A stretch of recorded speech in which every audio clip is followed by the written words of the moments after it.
Dunque, buonasera a tutti, vi ringraziamo per esserci uniti a noi, sebbene digitalmente, e sono personalmente molto felice che oggi possiamo presentare il lavoro di una giovane ricercatrice e spero che Venice in Question possa sempre essere un luogo dove i giovani possono presentare ricerche e possiamo avere una conversazione su quello che, come dire, sulla ricerca on the move, quello che sta succedendo e dimostrare che la storia di Venezia non è solo miti del XX secolo, ma va anche avanti. E quindi mi fa molto piacere poter ospitare questa sera una discussione, in realtà un dibattito su una tesi di dottorato, che è quella di Grabiela Rojas Molina, che si intitola A Model to the Code Venetian Senate Deliberation, Pregati Talk on Albanian Territories. La tesi è molto interessante perché propone un nuovo approccio allo studio delle deliberazioni del Senato, con particolare riferimenti ai territori dell'Albania, e quindi mi fa molto piacere poter discutere, diciamo, di questi due aspetti in conversazione con Judde Larivière, che non ha bisogno di presentazioni, ha pubblicato estensivamente sia sulle istituzioni sia sul commercio a Venezia. Il suo volume più famoso probabilmente è Naviguer, Commercer, Gouverner, Économie maritime et pouvoir à Venise, che è stato edito da Brill nel 2008. E anche un gustosissimo volume sulla La Révolte des Boules de Neige, questo del 2014, che è molto interessante sulla rivolta delle palle di neve a Murano nel 1511. Per cui vi ringrazio, mi scuso se purtroppo la notizia del seminario non vi è arrivata con sufficiente anticipo, purtroppo coordinarsi vivendo in paesi diversi non è sempre facilissimo, però ci impegniamo per la prossima volta per fondirvi la notizia con maggior anticipo. Grabiela Rojas Molina ha studiato all'Università di Buenos Aires per la triennale, successivamente si è spostata alla Central European University, che come sapete ha avuto varie vicissitudini recentemente, dove ha anche discusso la sua tesi di dottorato che oggi presenterà. So, and I'm very happy to be able to present today an ongoing research by Grabiela Rojas Molina, and I hope that this can be a forum where young researchers can present their ongoing works, and not just a place where we honor a centuries-old tradition. But the idea is that anyone working on Venice can present here the research, and we can showcase research made by young scholars in dialogue with more established professors. So today's talk will be given by Grabiela Rojas Molina, and she has got a BA from the University of Buenos Aires, and then she got her MA at the Central European University, where she also defended her PhD dissertation, which will be the object of today's talk, which is called A Model to the Code Venetian Senate Deliberations, Pregati Talk on Albanian Territories. It would be very interesting to discuss the structure of Venetian deliberation with reference to the Senate, and also the Albania in the 14th century. So I'm very glad that we can sort of link institution and economic history and at the same time. So I'm very happy that today we may have in conversation with Grabiela, we may have Judde Larivière, and she doesn't really need any presentation. She has worked extensively on institutions and on trade in medieval and early modern Venice.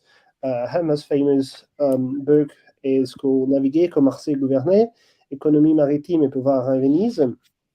And a second book, and most recent book, was on La Révolte des Boules de Neige, Murano face à Venise, published in 2014.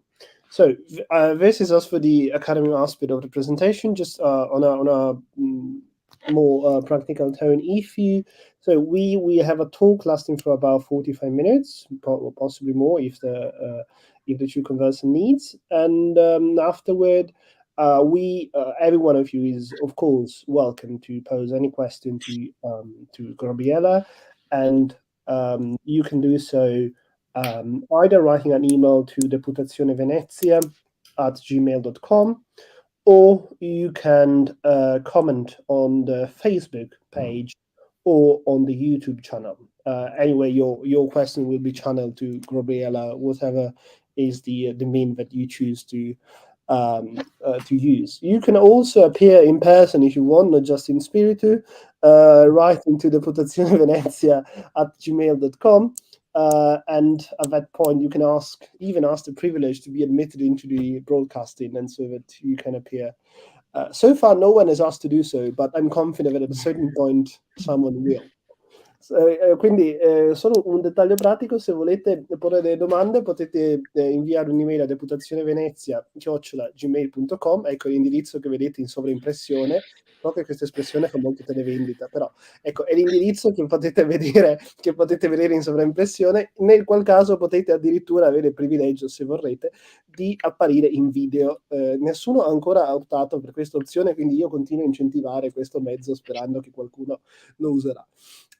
Successivamente, anzi, se le misure alternative sono: potete commentare la diretta Facebook, oppure potete commentare il video su YouTube. In qualsiasi modo le domande verranno poi proiettate a video e insomma, Grabiela vi risponderà.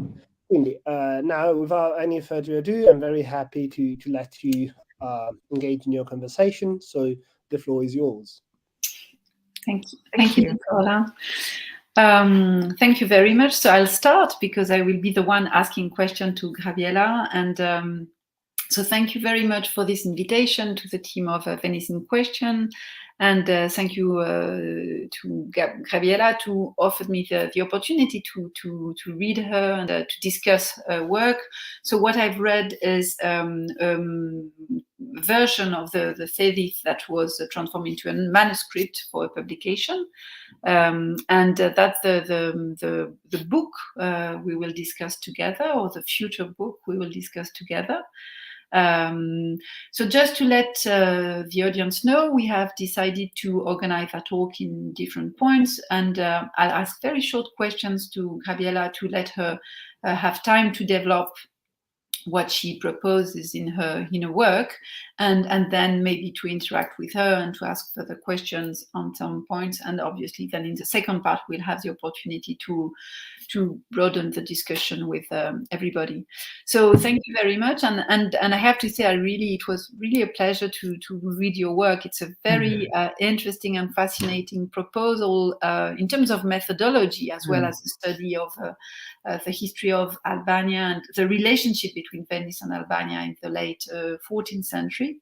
But it will be obviously for us, we will have this opportunity to discuss both the aspect of the book and maybe before we start discussing more specific points you propose, maybe we could start with you explaining to us why you have chosen to study this topic, even before maybe working on the question of decoding deliberazioni. And so maybe you could tell us why you chose this topic, and what was your intention in when you started your research and when you started exploring the topic of both, I imagine, deliberazioni and the history of Venice and Albania in the late 14th century.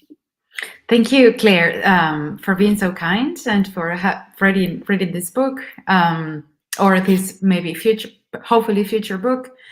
I analyze, I'm drawn to texts. I can't explain to you why that is, but I became interested in medieval Albania. And so the history of Albania can mostly or best be understood, at least an aspect of it, through the records that Venice kept, because it was, for the period I studied, Venice controlled some of these territories. And because Venice, as everybody here knows, had its eyes in all the Mediterranean and kind of could tell us what was happening, for mercantile reasons and all sorts of interests. When I began reading the Deliberazioni, I found that there was something that wasn't quite yet explicit in the scholarship that I had read. And being interested in Albania, what I had hoped to do for my doctoral dissertation had to be modified. And I said, it is more important to exemplify why I perceived was missing in scholarship about this deliberazione than trying to produce a new history of Albania as such. So that is why my study became sort of a case study of Albania, in a way secondary to the methodological proposal that the book sort of explains and offers to a certain degree of length. But also Albania, for the decade between 1392 and 1402, seemed like a perfect case study for studying what was important for Venice, according to what the codification of the records can tell us.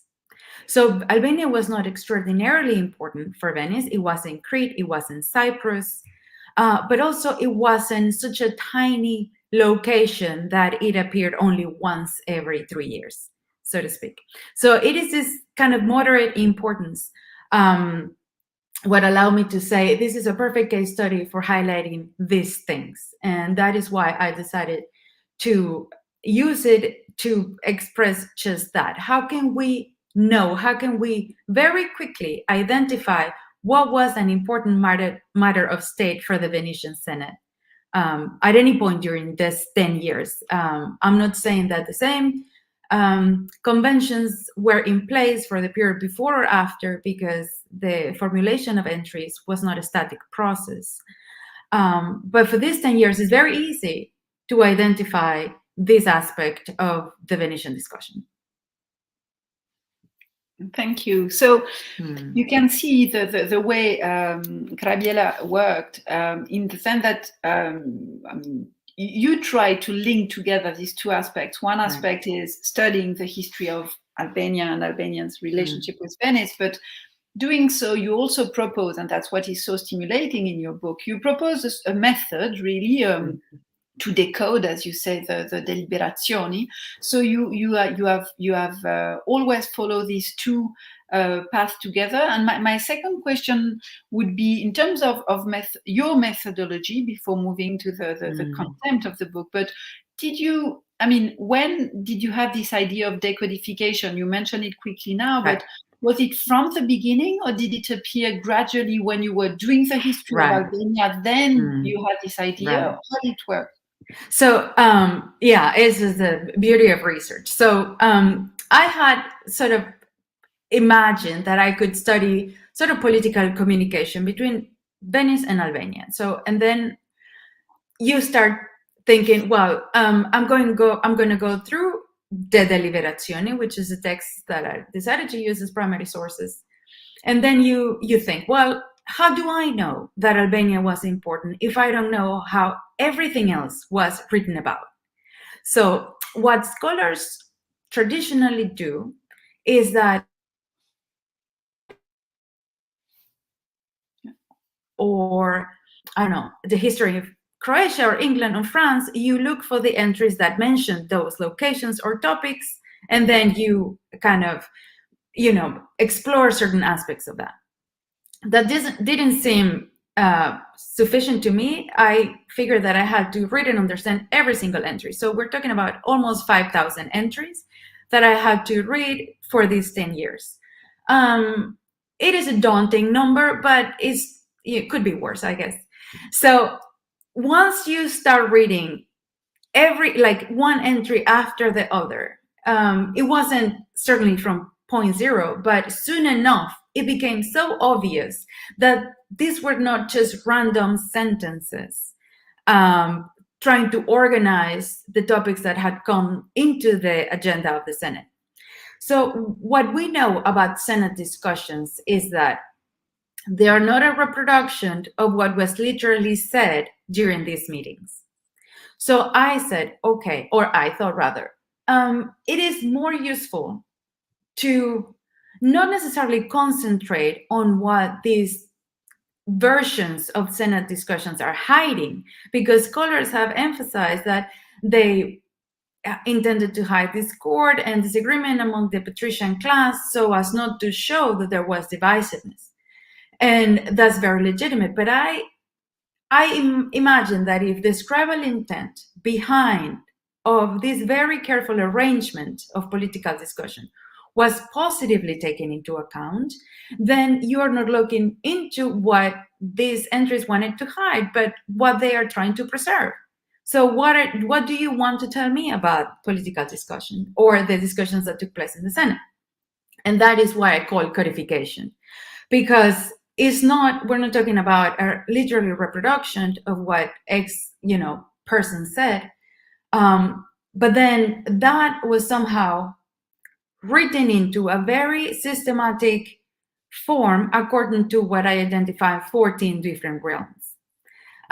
This came later in my research, but I would say halfway there, it became sort of more necessary to expose this codification process and the similarity between certain kinds of entries, and sort of lead Albania, not on the side entirely, but sort of as a consequence to, if I'm going to read entries in a different way, then what are the consequences for my analysis of a location like Albania? What can I say about it that I can very easily identify with this new reading? So this sort of methodology I sort of borrowed from the Cambridge School, which were a huge influence in sort of my try to understand what I am reading, because then as I briefly mentioned, I wanted to take into account scribal intent, meaning somebody purposefully decided to write entries in a specific way using specific words and not other words. So I then asked, I'm not so interested in what an entry says. This person came, or we need to dispatch this many soldiers, or we heard about this or that. I'm interested then in what entries do. What is each entry doing? Each entry is then taking a moment of the debate and assessing where does that belong. Is it a special grant? Is it a commission, judiciary function? Does it relate to trade and defense? Is it a crisis? What is it? The entries by means of the incipit are very, very sort of strict in how these incipits work to organize each and every single entry within the entries I analyze. And I found that only 2 entries out of these 4,800 and something did not fit any category, because probably they were written down by the scribe in those books by mistake, but only 2 out of so many, something like 0.04%, I don't remember the exact number. But so it tells you that this organization into realms of council activity, it's sort of a new way to read these entries. So I'm not too interested in what the entries say, what they literally say, but what are they doing? How are they codifying political debate? Okay, so now we are we have entered one of your main point.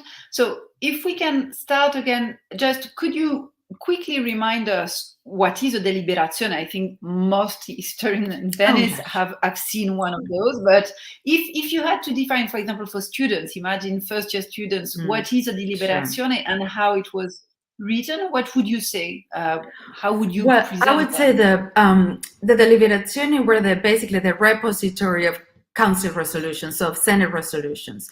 The Senate was, during this period, the most important organ of power, arguably, and the body in charge of channeling or deciding on matters of war, peace, international affairs, sort of the most important matters of state, not only in international politics, but also sort of, inside Venice. And when something was really a problem, then it was the Senate who had the last word on what had to be done. And whatever decision was made by the Senate was then written down into these books that were bound together and are kept in the Archivio di Stato in Venice. They can't be accessed in person. At least access was repeatedly denied to me when I went to the archive. They were at some point when I did my dissertation available through the Progetto di Venire. That is no longer active. The Archivio di Stato is now developing a new online system for online access, but the the holdings that were previously made available by the Progetto di Venire cannot be accessed, at least not yet. Maybe they will be made available at some point. I don't know. So those are the Divelazioni, the books that contained council resolutions. For the period I studied, there was no division there by geographical location. Later on, there was the Senato Terra and Senato Mare that divided council decisions of mainland Italy and the Stato da Mar, the overseas possessions, but that's not the case for the period where I studied. It's just one collection of Senate decisions. And a question I was, something that I was wondering when I read you is, do you know and can you measure the work of notaries or secretaries? When you read the Deliberazioni, obviously there is the result of a collaboration between Pregadis, the senators who work together, deliberate, negotiate, and etc., and then they decide to write down a decision. And were you able to see some sign or to find other documents about the way secretaries worked and how they translated the discussion, this kind of more technical aspect of the writing of Deliberazioni? Yeah, the translation aspect that you just mentioned is also worth mentioning, because the debate was held in Venetian, not in Latin, and the Deliberazioni are written in Latin. So there's a crucial difference there. I could identify 13 different hands who wrote down the decisions during this decade. Even though the scribes changed, the wording and the conventions to structure the entries remain consistent. That would tell me that there is a overarching language of power, so to speak, telling you how to phrase it. There is a process of instruction that had to take place before you take the job of writing down the Senate decisions. Now, I could not find any other either primary material or secondary literature that would tell me what was going on for this period. There are studies about the role of secretaries in the 15th, 16th century, but not quite for the 14th century, let alone for the beginning of the chancery. However, we do know that there were secretaries in the room of the Collegio when the agenda was being drawn up. It doesn't seem plausible to me that there were secretaries sort of around the Pregadi in charge of translation and writing down, and then these men had no political leverage in what was going on. It doesn't quite seem realistic to think that they were always silent members of the political dynamic in the Senate. Right, to tell you more about the personnel who were not, I don't know if you can hear me, who were not the ones speaking the words or making the decisions. It'd be fascinating if somebody else has sort of, knows more or has an option of where to go to find that. I'd be delighted. No, because it is really fascinating. It'd be really fascinating to understand, to really glimpse into what was the actual agency of scribes and secretaries for the what we have now as the result of the Pregadis debate. Yeah, just to say that I really agree with you on that point, and I think it's something that we miss. As far as I know, we miss the draft for. I've just discovered that in Bologna, for example, they have kept a lot of draft from the legal decision. Yeah. That's a fascinating, set of documents, and that for Venice we do not know, as you said, for the earlier period. And another thing where I will agree with you is the fact that I really think that these secretaries and notaries had a political agency. Sure. In fact, they were not just copying, and they were also making some legal choices and in interaction, I suppose, with the patricians. But it's very interesting. Before, and you mentioned it quickly in your writing, you said, I don't know if it was exactly your word, but that you were not totally satisfied by the way the traditional historiography had read the Deliberazioni, and that also you wanted to propose something different. So what would, I mean, am I wrong, or is it what you said? And in that case, what do you consider being a kind of, it's not an old way of reading it, but what was the reading of Deliberazioni until then that you wanted to change or to enrich? Right. Well, for this, I always have it in my mind. I think it was Cato who said or wrote, "Rem tene, verba sequentur," which would translate as "have the thing and the words would follow." So after reading a lot, I'm not saying all historiography about Venice, but a substantial amount of political works about Albania and about other locations that use the Deliberazione, I felt that I still do not have the thing. I still don't quite get this thing. So what happened? Basically, you start, and I'm not saying that it is insufficient, but it was insufficient for me. And obviously, every scholar about Venice has an understanding of what is at stake in these documents. But that hasn't been explicitly stated in any systematic way. So now what I thought was insufficient was I have these books and I have each entry. How do I know what was important? How do I know what made an impact? Is it the type of hand? Is it the length of the decision? Is it the historical context that I know about this or that? Well, none of those things were accurate or sort of satisfactory answers to what I was asking.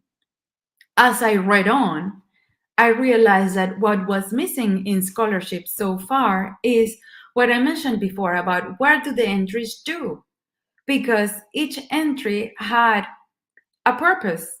We received a letter, let's say, and we are going to define that letter into one of these categories, and we use a classification mechanisms to place it within that category. I hadn't read that anywhere. It is quite obvious, and it's once you sort of mention it, it's just so like, oh, of course. But before you sort of see that kind of divided, it's not quite clear. And what then I became aware is that nobody had really divided Senate decisions in this way. You had people talking about commissions, elections, and provisions, which are very easy to identify because they are usually accompanied by capital letters on the margins of the page, or as a heading, and so you can tell, oh, this is a provision or an election, but that is not the mechanisms that they use for the majority. It was the and so you maybe to read any entry. We lost you for a minute or 10 seconds. Okay. So if am I back? Yes. Hello. Okay. So if you use the incipit instead, then you can immediately say this attests to a change in.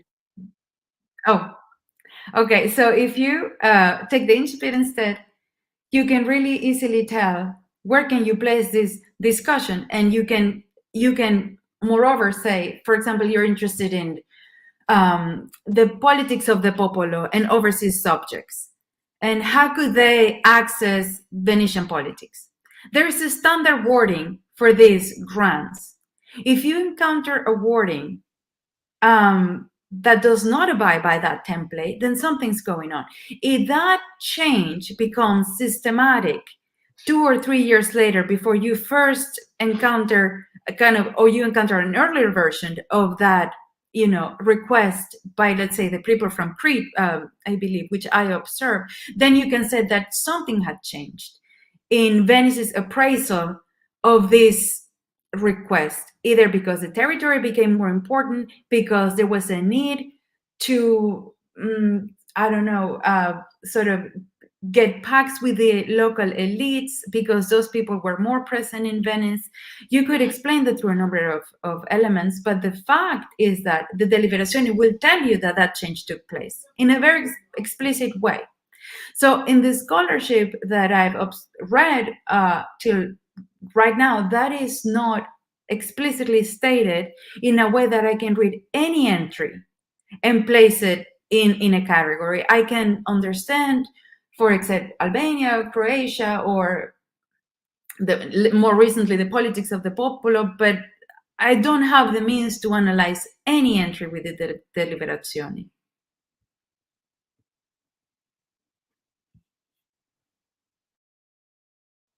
I don't know if we'll have to wait a little bit to see if I answered Claire's question. Hopefully I did. So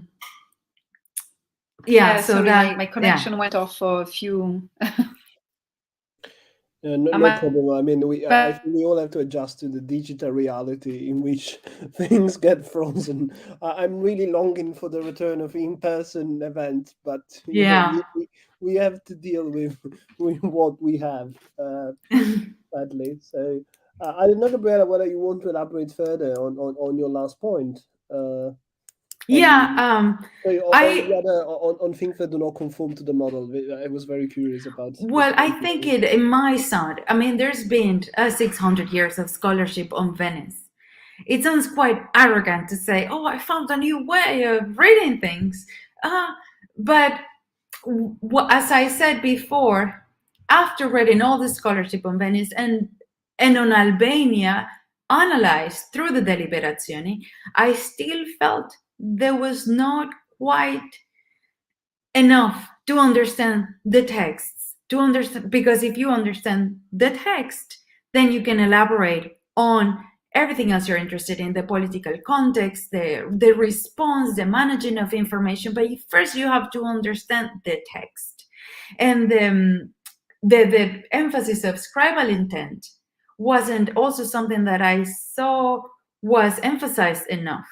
The emphasis was these entries hide information, they hide names, they hide this, they hide the other. Yeah, but they also are positively telling you what they themselves, the pregari and the secretaries, what they deemed worth recording. And I should pay attention to that, because years later, that is what secretaries used to check what had been the decisions, what had made an impact in the discussion, why certain things were suspended or taken out of together. So I would rather look into that, which is what I have. I was just elaborating a little bit on, Sorry, as I said, sometimes the connection goes off and then it comes back. It's but so two things about codification and about hiding. The first one, so about codification, would you say that, do you think that these secretaries were conscious of the fact that they were producing a code, in a sense? So was this code something that they elaborated?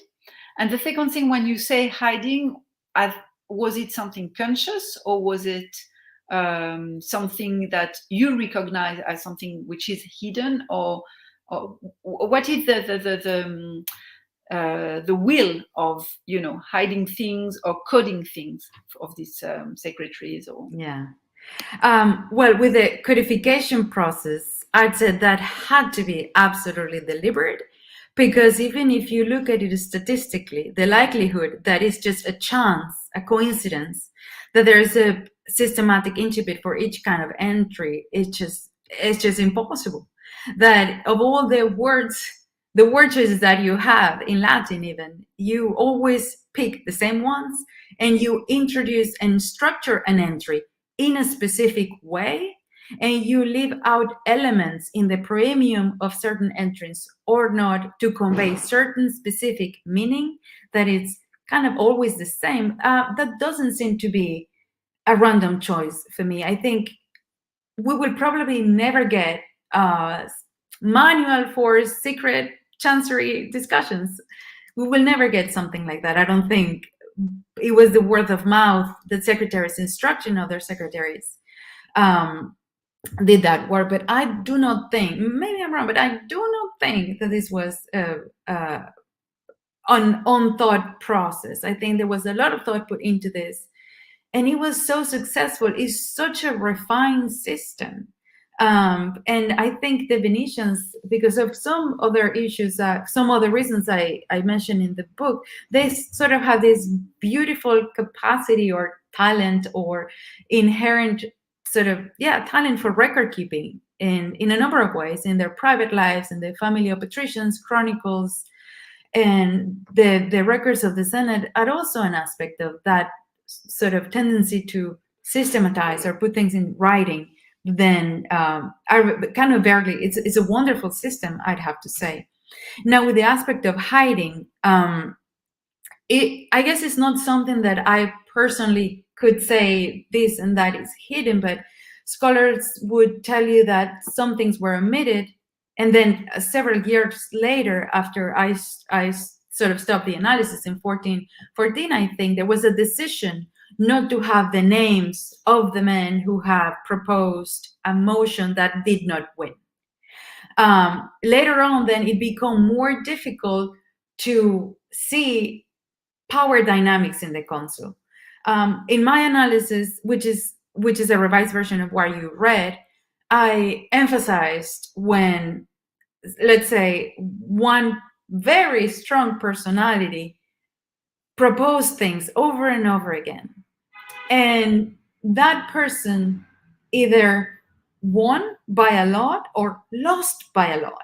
And then it happened that a few years later, when this person was stationed abroad, and he sent letters to the council, and you can read, oh, this, we received letters from him, then that becomes a sort of authority for other brigadi to say, well, that's what it should be done.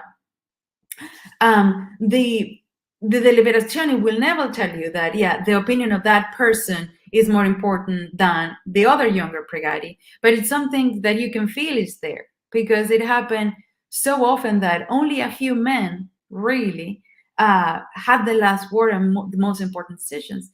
When Michele Steno became Doge, he, you could argue, had he less power than when he was a council expert proposing sort of the most important decisions, and men like him who had such amount of power and prestige? That must have certainly be an element that the rest of the brigade looked at when they were saying yes or no to what was proposed to them, because then they could say, I supported what you presented to us, and then therefore now I want a political post, or my son was a political post, and could you help me out? None of that is written down, obviously, but I sort of, after reading day after day the decisions of these men, you could feel that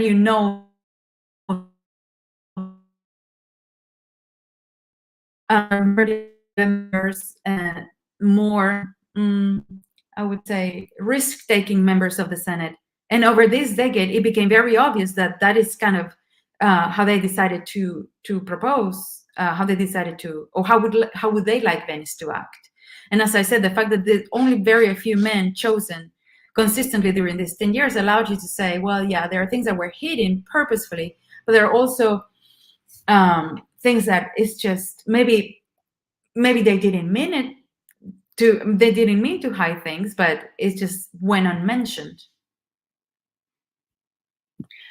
So now, can we come back to the code? So tell us how you. So you really spoke about categories. So you identify some categories, and you can now classify the whole 5,000 deliberazioni in this kind of categories. So I identified, which is I'm not saying that that's the ultimately classification. Absolutely not. It's just a very kind of careful attempt to say these are very broad categories. And I'm sure that as more people looked into this with this kind of new lenses, you would say, no, this is not quite so. This is this other way, and I'll be delighted if that's the case. So it's 14 categories that I could identify. Some are really straightforward. So, for example, routine grants and special grants, they have a very limited number of incipits. Commissions is the same thing because they're identified by the header and provisions. Missives, which is how I call whenever they had to reply to correspondence, which is, by the way, a fascinating category because it's the only realm of council activity when discussion was kept in vernacular and where there could be such a painstaking discussion of what word to use in the content of their response. I think philologists should look more into it because it's really fascinating. Then you have executive functions, which group, I would say, the biggest number of incipits because the executive functions of the Senate were broad and far-reaching. So this is kind of the biggest, I would say, the fattest of the categories because an executive decision is composed by a prohemion and then a decision part of the entry, generally introduced by valid parts. So that's when they say, and it's proposed that so-and-so. I reserve a category for counter proposals whenever a member of the Senate did not agree with the others, or adjournment when the discussion should be suspended altogether. There's a category for trade and defense, meaning whenever the galleys were discussed for patrolling the Adriatic or for sort of how many galleys are going to go this year to Alexandria or Beirut, etc. Then you have an area for legislative revision, which is whenever they decided to change something that had been previously approved, judiciary hearings, and electoral activity. All these have very standard incipits. So does ambassadorial activity and crisis management, which are the last two and are the ones that I concentrated on the most. I concentrated on some executive decisions, but not to the extent that I would have liked. And as a result, because I see the time and then I would like to speak a little bit about Albania, but last question about that, the deliberazione. So, and the decodification, what would you say your method can bring to your understanding of the deliberation in general, and then about Albania, but how this method in a way has helped you understand differently or analyze differently the context you are studying, but obviously what could be said here about Albania, I suppose, could be also said for other deliberation in other fields. So something that sort of this proposed methodology could help you or is bringing new to the field is how can you identify things that are not explicitly stated? So how can you say that there is political change that was recognized as such?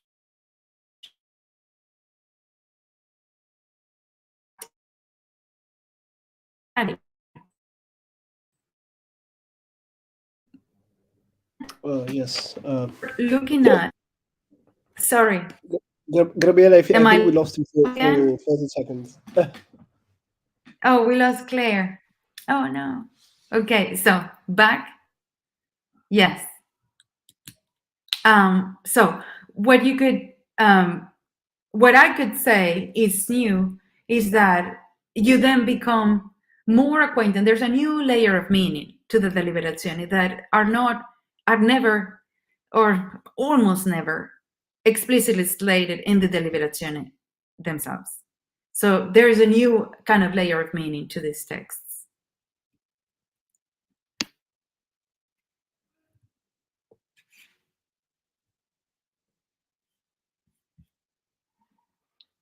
I think we lost her again. I'm afraid this is a cruel destiny of losing Claire just in the medias in the middle of the question, but we have her back. I'm Yes. back. Yeah, I'm sorry. Tonight it's complicated between the two of us.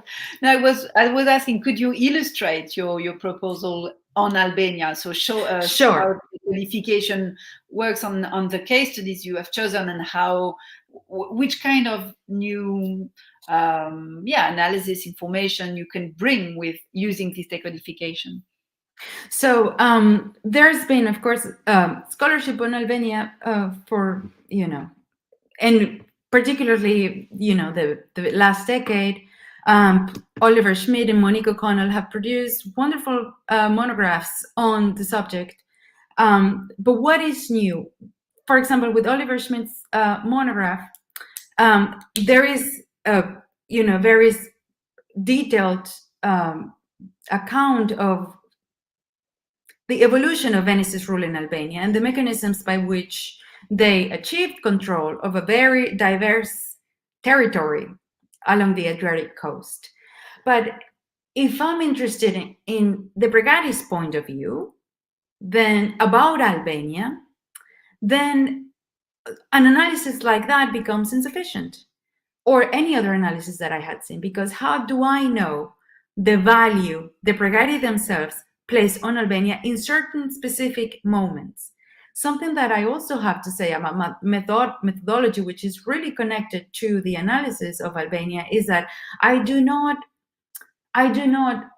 deduct the importance of a decision based on subsequent events. So I'm reading the Deliberazioni page by page, sort of day by day, week by week, and the assessment that the Bregati made of Albania or of any other territory happened right then and there. It might have changed weeks later, months later, but my analysis is focused on how information was received, debated to, reacted to, and classified. On that, on that very sort of short period of time, I would say it's about 12 weeks max between they discussed something and it was written down in the Deliberazioni. So if what I wanted to say is that exactly when was Albania important? And so if you understand that there's a particular incipit for important developments that demanded immediate decision making on the part of the Bregati, then you encounter an entry that is headed in that way about Albania, and then this is not just any piece of news. This is really crucial on that particular day. And that discussion sort of sent everything else, to a secondary degree importance.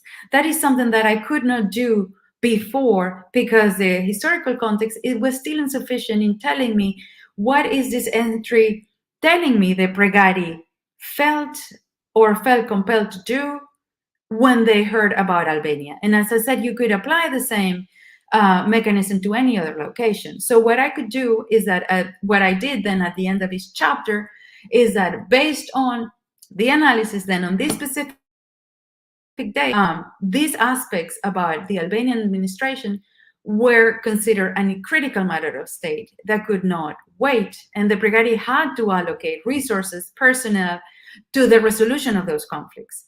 In the case of ambassadorial activity, which is when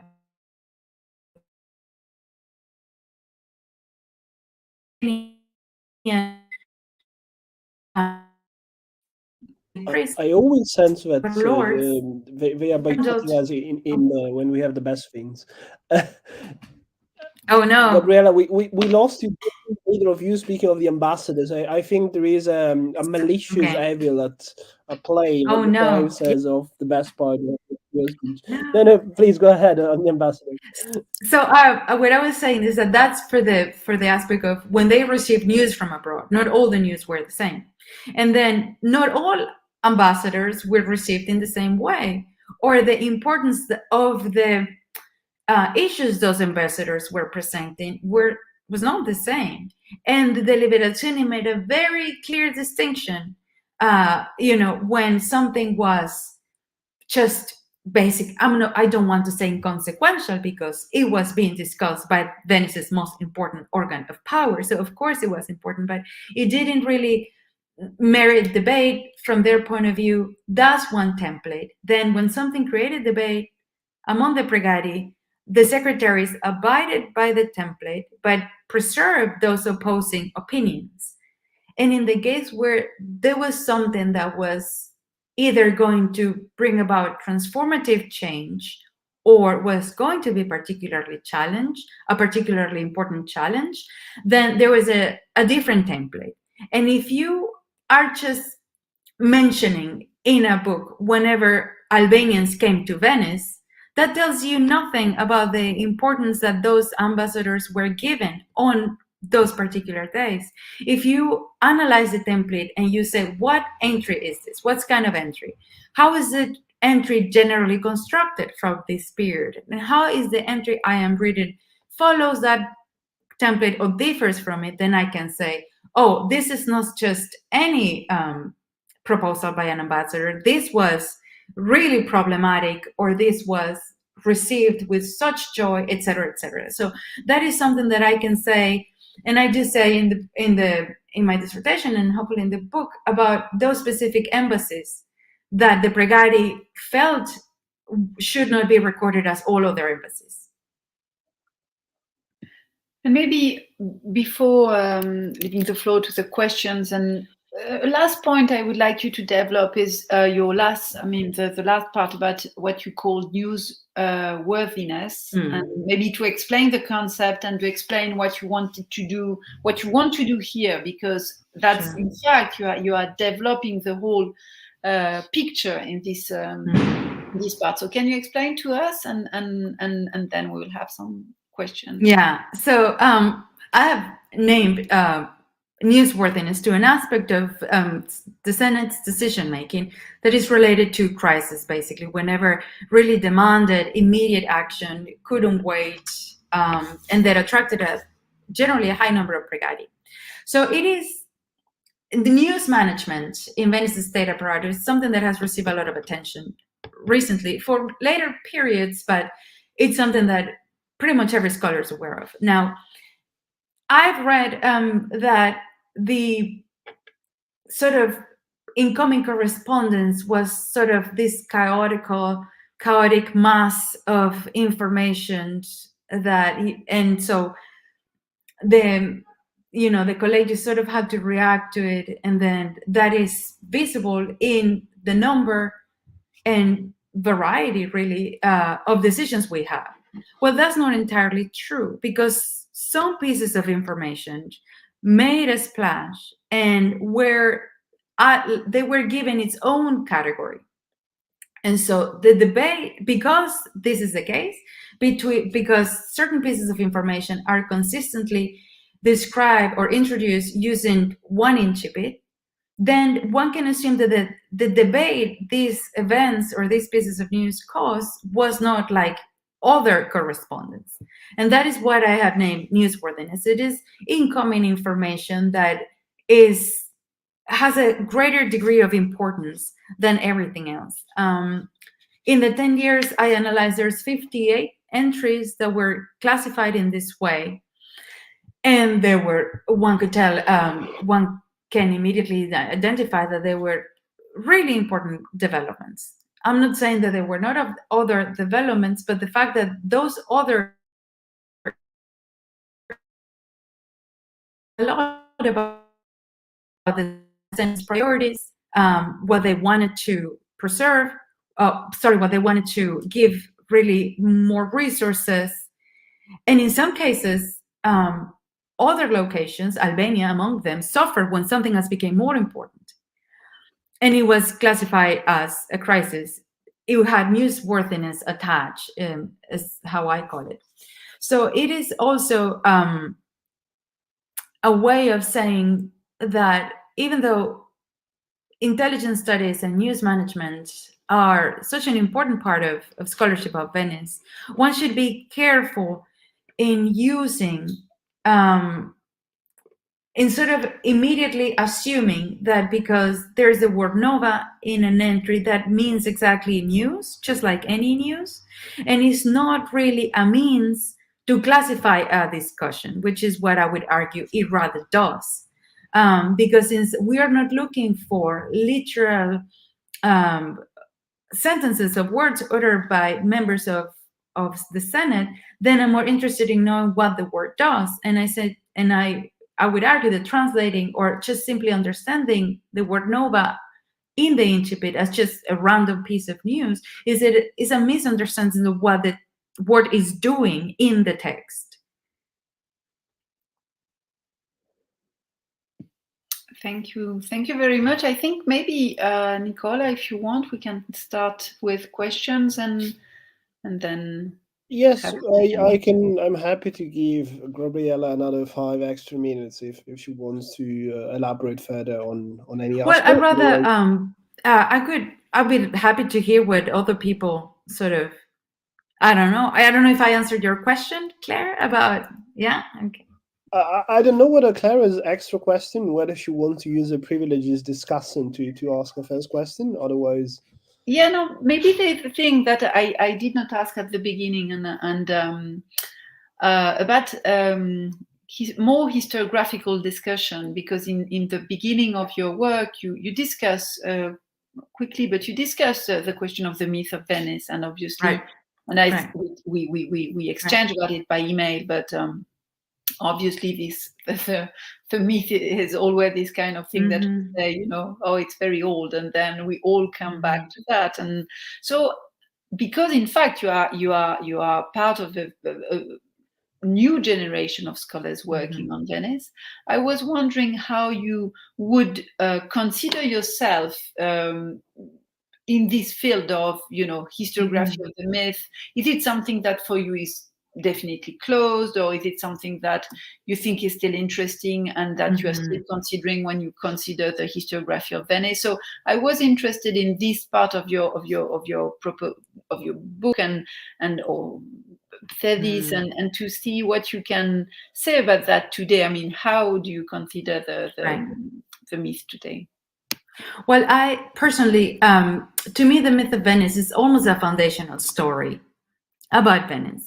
And as such, I think that every kind of work of scholarship in one way, it's a revision of the myth, either for agreeing with some of its precepts or just to entirely sort of debunk and revise what it says about what Venetians thought about themselves and wrote about themselves.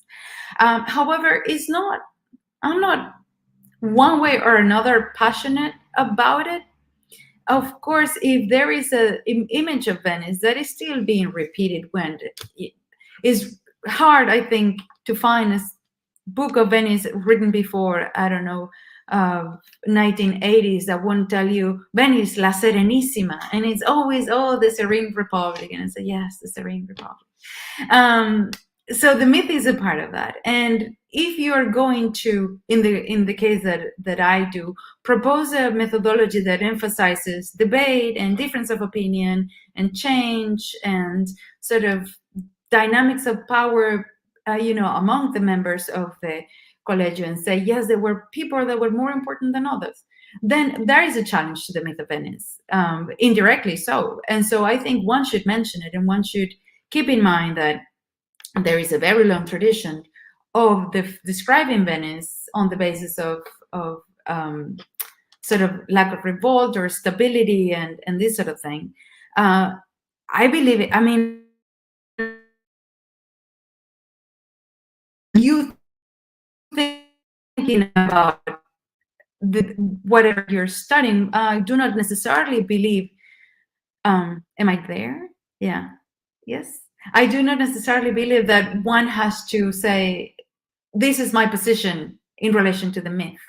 Maybe some other people feel differently. As I said, it's a story, the way I see it is a story that is there, and it's a very powerful one, because because you see Venetians sort of saying the Republic is so and so, and even if they acted contrarily to that ideal, I think no patrician felt that there was no sense of public duty. I mean, at least if you went to the Great Council or the Senate, I could not say that that person was entirely detached from what the ideals of the myth tell you were a part of Venice, even if that happened in practice or not.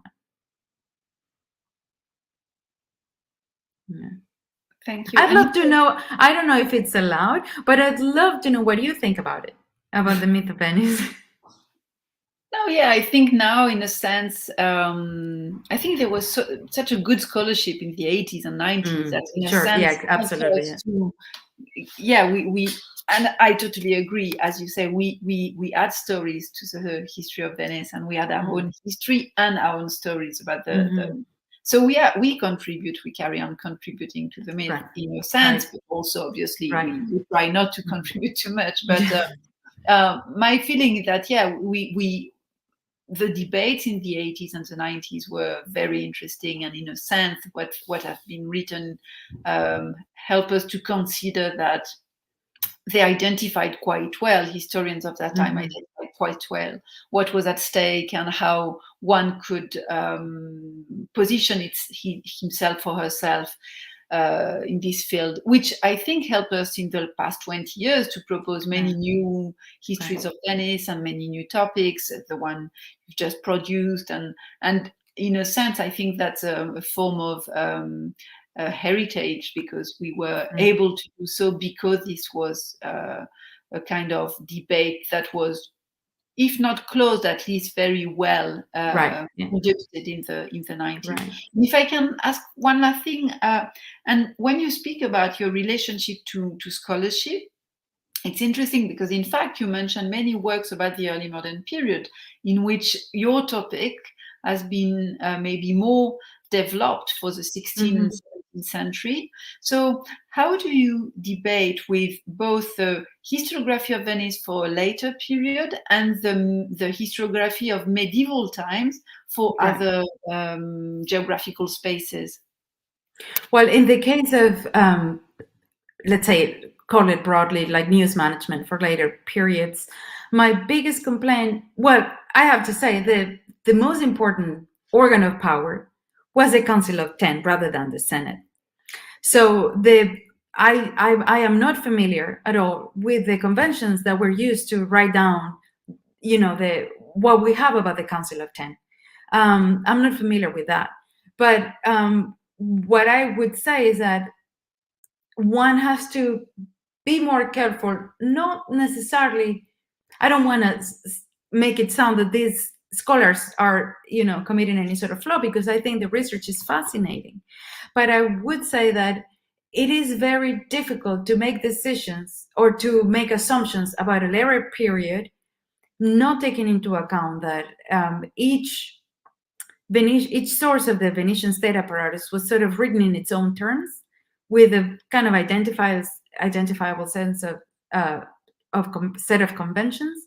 And I would say that the motivations and even the choice of time frame is I do not find that satisfactory, because the period right before the annexation of the terra firma is fascinating. Why has there been no research on that? I guess because there's fewer sources, less material. But even so, I would say that you guys that are doing wonderful research in the 15th and 16th century, why don't you move your clock a little, to the left-hand side and just look at this wonderful period that, in my opinion, has been neglected, because and you go to the deeper period, and you have this kind of am I there? Yeah. You have this. Step back. You said it has been neglected, and then you stop. Yes. Okay. Sorry about that. And you have the reference function, which was possible only because if you wanted to sort of not random events, but it was never meant to happen. I mean, nothing's ever meant to happen. I don't think Russia was meant to bomb Ukraine. I mean, so there are things that happened that you could not necessarily have foreseen. and to explain the treatment of news and censorship and all that in a later period, and then you apply those same kind of concepts and framework to the end of the 14th century. I think one has to be careful when doing that. And then with the sort of kind of the same with the late medieval epoch, because you no longer kind of have the plague. The state recovered in financial terms. So Venice is different. And it is very interesting that the first entries that I read in 1392, for I would say 3 months, they mentioned the War of Chioggia sort of one after the other. Yes, we have recovered. We no longer need to charge this interest. And then it stopped. And it's never mentioned again that the state is in financial crisis and the citizens should pay more tax. So it is fascinating that Venice changed, and there were things that were possible that weren't possible in the 1350s, maybe because, you know, the sort of population loss and a number of other things. So I think that what the state was ready or prepared to do also changed, and one also have to take that into account. Again, I don't know if that answers your question. Thank you. I will use my privilege as the host of the meeting to ask 2 questions to you. So the first one is, I think you will excuse me for the very brusque tone to a certain extent, but one of the first things my supervisor asked me when I presented the research was, why does this matter? So the question is, you know, what you say about division inside the patriciate are known in the historiography, and I can imagine that there have been other sort of attempt to at least classify, as you say, partially the liberation, and most famously Larivière has edited the Registre de la Libération. So there have been in the past studies, quite extensive studies on the liberation of the Senate. There's been the edition. And one question, why didn't you apply the method to the edited corpus?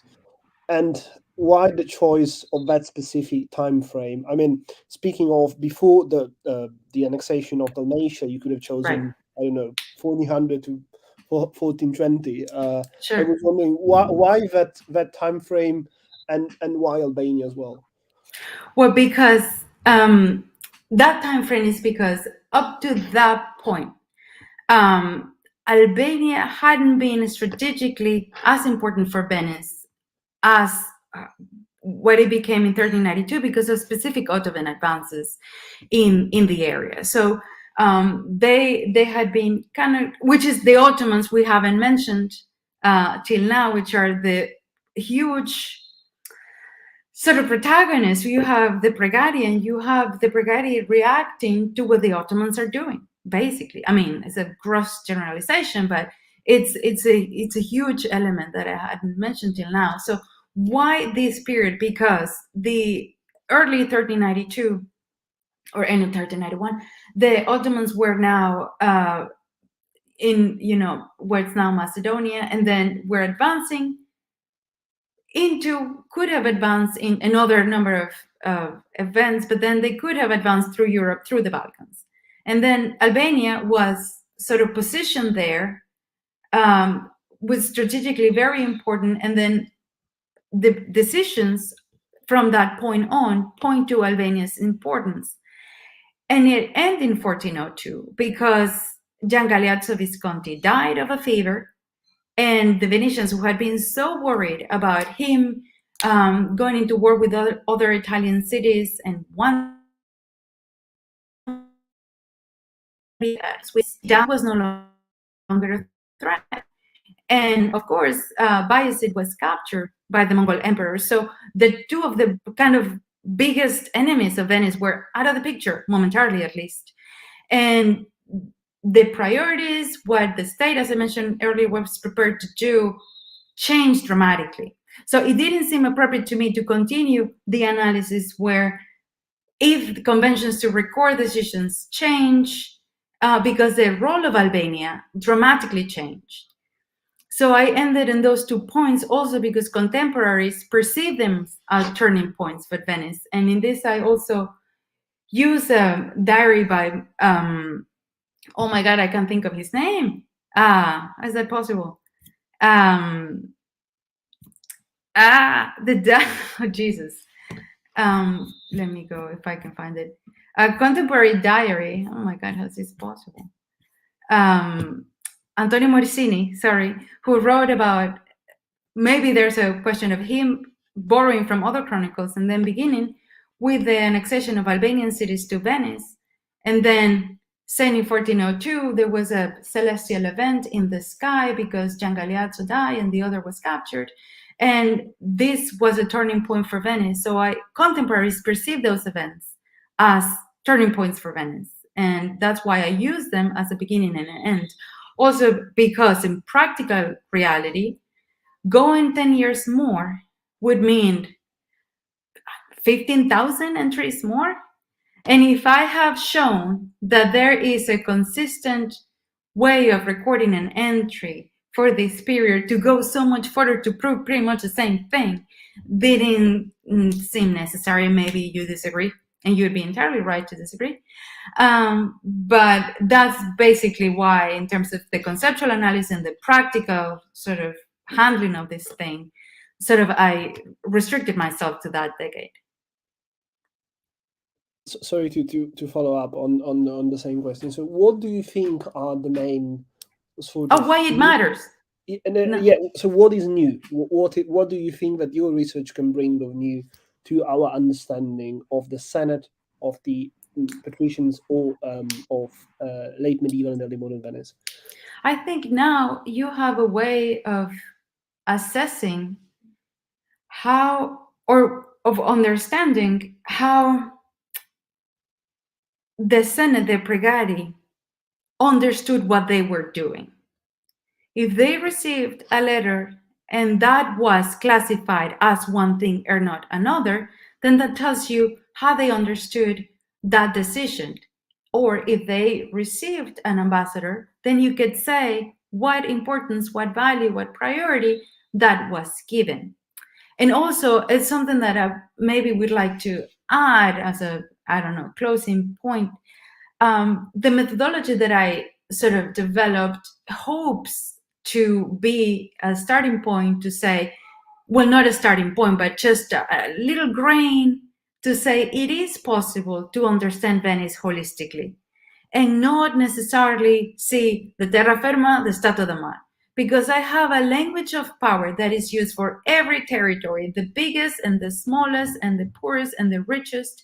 And now I have a way of saying, I can understand the production of meaning in this political text for any territory, Padua, Vicenza, Milan, Albania, Croatia, Zadar, England. I can now say, yes, in the minds of the Pregari, there was connectedness about these territories.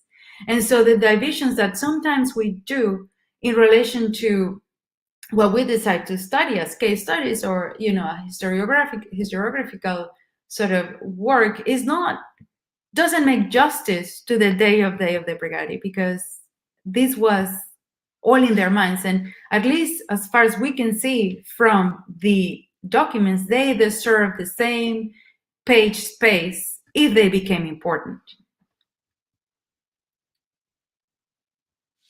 Thank you. Brilliant answer. And yes, I totally agree with Claire Judde on the myth of Venice and how scholars are constantly in dialogue with.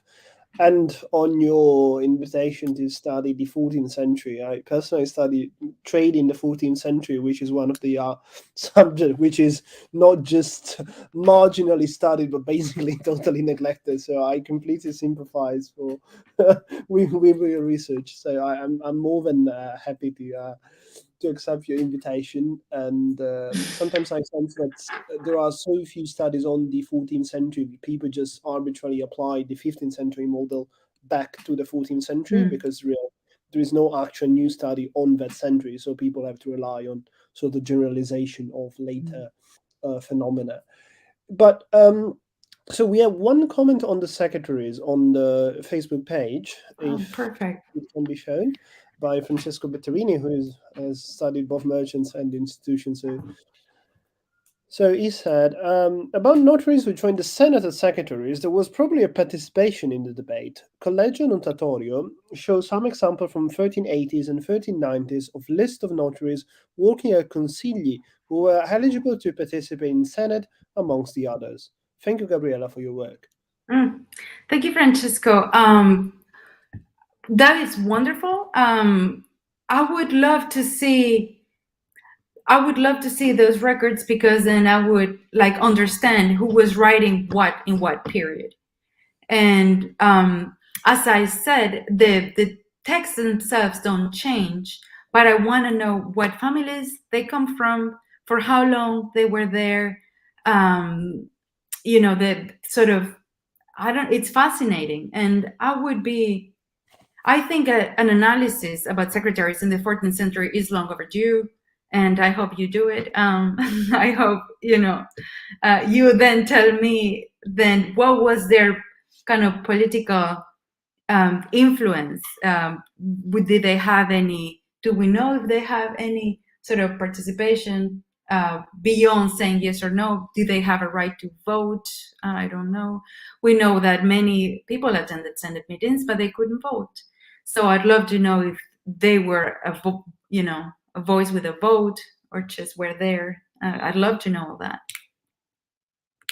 If I can add one thing here, I think obviously many of them could not vote. What is interesting that they had the legal training that the patricians often did not have, because patricians were not specialized, as we know. So in fact, they were bringing their culture and their legal categories and also their experience, because patricians were elected for short terms. It means also that these secretaries, if we manage to reconstruct their career, I'm sure that we could also see how the same men were helping one institution to keep the memory of what was happening before. I don't have in mind how long were the secretary and the notaries elected for, because some of them were elected as well. So it would be interesting to compare the duration of their service to the different institutions, and it's sure that they keep memories of what happened before, and also I'm sure that they were the one helping giving information to the patricians about what could be done, what was done, etc.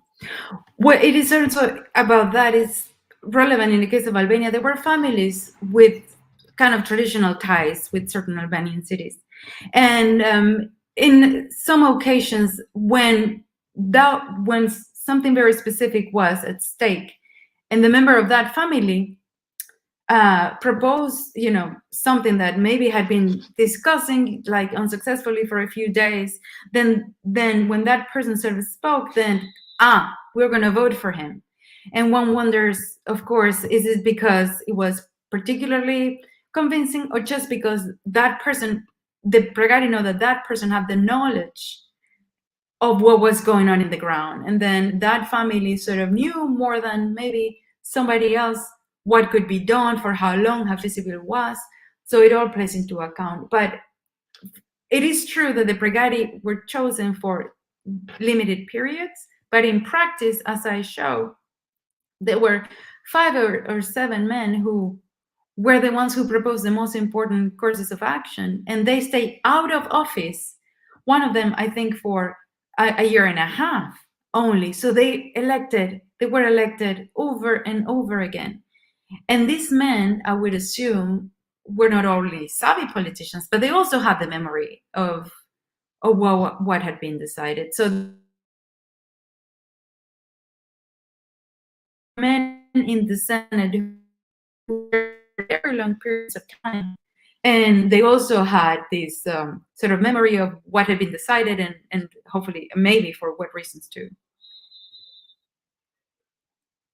I was really amazed by the role of secretaries. I follow a bit the career of Raffaino Carasini in the 14th century, this kind of ambassador, cancelliere, and chronicler. So it's a sort of you say not really a polymath, but very active on many different sectors. And I would say that other chancellor in the 14th century have an equal important career that spans the diplomatic efforts to all the way to record keeping, possibly chronicles, and certainly notarial records. So I was wondering, do you see a sort of continuation of your research on the side of the notarial records? So try to see also how the notarial records or secretaries can link to the function in editing the act of the Senate, or do you rather think that the two things are separate? So are you going to follow up the careers of the one that you can identify, or the question is, how are you going to sort of dialogue with the massive amount of notarial records that exist in Venice? Yeah. I don't think perspective for all of us, but since you managed to cripple this vast amount of entries for the Senate, I was wondering whether you had an explanation, a suggestion for the notarial records as well. Well, I don't think I have a knack for social history, where you kind of need to do account many sort of this kind of following somebody through their career, saying how does that kind of connect politically, socially with, certainly the very different political worlds, social worlds that these men inhabited. I'd be interested rather in moving either backwards and forwards on the records themselves. But I do hope that there is more research done on secretaries. Again, their political leverage, which I think it's there, but they kind of have been silenced out of the picture somehow. I have very limited, at the moment where I am now, I have limited access to other sources that could say, this happened in terms of the creation and the editing process of the Deliberazione, which had to be a fascinating process from the discussion to the actual writing down that we have. That had to be fascinating. But I think there's more qualified people out there to look into it, and I can't wait to read their work. So I think there are, again, I repeat that if anyone wants to pose any question, feel free to email us, to comment on Facebook, or to comment on the YouTube broadcasting. Se volete fare qualsiasi domanda potete farcela via Facebook, YouTube, o mandarci direttamente un'email. But so far I've seen no further question. I'm allowing another 30 seconds to check on the different platforms whether we have more questions, but otherwise let me just check. Maybe in the meantime I can please go ahead. If you I was very interested by your reading of the School of Cambridge. So how was you interested in using and also what you said about language? And here you have really you try to take seriously all these questions about language and to use them. And so why how does it happen in your analysis, and how helpful was it in your study and in your analysis? Because that's a very interesting development in your work. I think it's the work of mostly Quentin Skinner sort of gave me the aha moment, because I'm reading something, I know that there's something in there to be said, but I don't really have the tools to name that.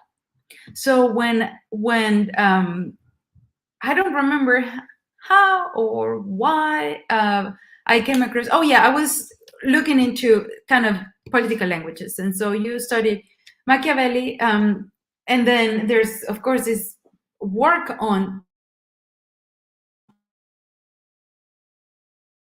one other. We lost you for the last. That makes so much sense. We lost you for the last 10 seconds, I'm afraid, Grabiela. So I was looking into, So I was looking into how people phrase or define political languages. And there's a body of work for the early modern period on political philosophers made by Pocock and Skinner. And then you read, how do you understand, how do you rather, read a manifest or a work of political thought without saying, this is a precursor of, I don't know, the Renaissance. Well, if you don't know that something's going to happen, it's hard to, define it in that way. And then the emphasis that they make on agency made so much sense, because you then say, what did they want to write? Why did they set out to define? And for the Deliberazioni, then that made all the sense in the world. And even I would argue that some of the analysis that Pocock and Skinner does for Machiavelli, for example, it's not, sometimes it's not entirely convincing, because, well, I'm not necessarily going to go into it, but you're studying somebody who changing their mind, reacting to, very specific political circumstances. But in the case of secretaries, the element of agency is always there, because they were employed, because there is a template, because the template changes in a very, very deliberate way, because you're voluntarily adopting a way of expressing yourself that is not in vernacular, that it has to be contrived by the page, has certain length, so to speak. Sort of the elements of the entries are this kind of listed in the same order consistently. So the element of agency is everywhere, and is, in a way, is everything, because only then you start to understand, oh, then if that's not the case, something clearly changed or something happened. So that was the element that I took from Skinner mostly, and from Pocock I took the division between the utterance, what you have written on the page, and then you have a more broad cultural language of Venice.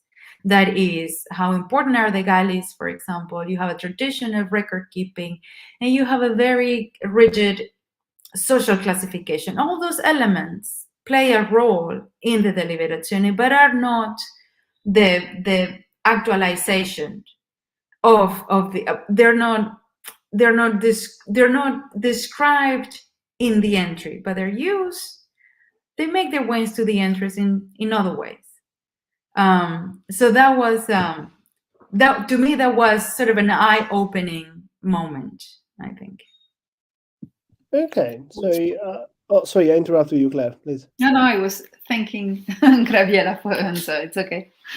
No, I'd like to thank you, Grabiela, as well for this wonderful talk, and for the chance that we have had to speak about what is something that is normally neglected, and despite the deliberation of the Senate being quite relevant for the history of Venice, having people who look back at them and analyze them is actually quite refreshing, because it's sometimes people just assume that, yes, the deliberation of the Senate are there, everyone has just analyzed them, so there's no need to carry out extra work. Or that they're boring. They're not boring. They're fascinating. They're anything but boring. But you read, oh yeah, there's this very boring Latin. It's like, what are you talking about? They're great. I mean, it's so much in there. Yeah. No, yeah, I do agree, and I'm happy that today we had a chance to present them. We have no more questions, so I'm in the position, like a priest at the wedding, to say, speak now or forever hold your peace. So if anyone has some extra question, please ask them now. Otherwise, we will end it here. But it seems to me that we haven't received question by email, and we have already broke up with the question we had. So I would say this is roughly the end of, yes, I can confirm that this is the end of our chat today. It has been a great pleasure to host Grabiela and Claire Judde for this dialogue, and I hope that you enjoyed it as much as we did. And of course, you can see the recorded video on the page of the Deputazione di Storia Patria and on the YouTube channel. So we hope that we can create a... I just want to say one last thing. Thank you, Daniele Bella, for the invitation, and Claire for your wonderful questions, how engaged you were, how kind both of you were to what I try to do. Yeah, thank you so much, and I've enjoyed every single video so far. So I sort of hope that people would be able to come back to Venice and do it in person, but I'll also miss the opportunity of watching that whenever. So maybe we will find a way to combine the in-person in-person with video recording. That the hybrid method is always a possibility. But so as for now, thanks Grabiela for having presented research and clarifying having been in dialogue with us. And thank to all the one who have been devoting some of their time to watch a video now and previous one. So I think this is the end, and see you in about 2 weeks for our next meeting. Thank you for the invitation. Bye bye.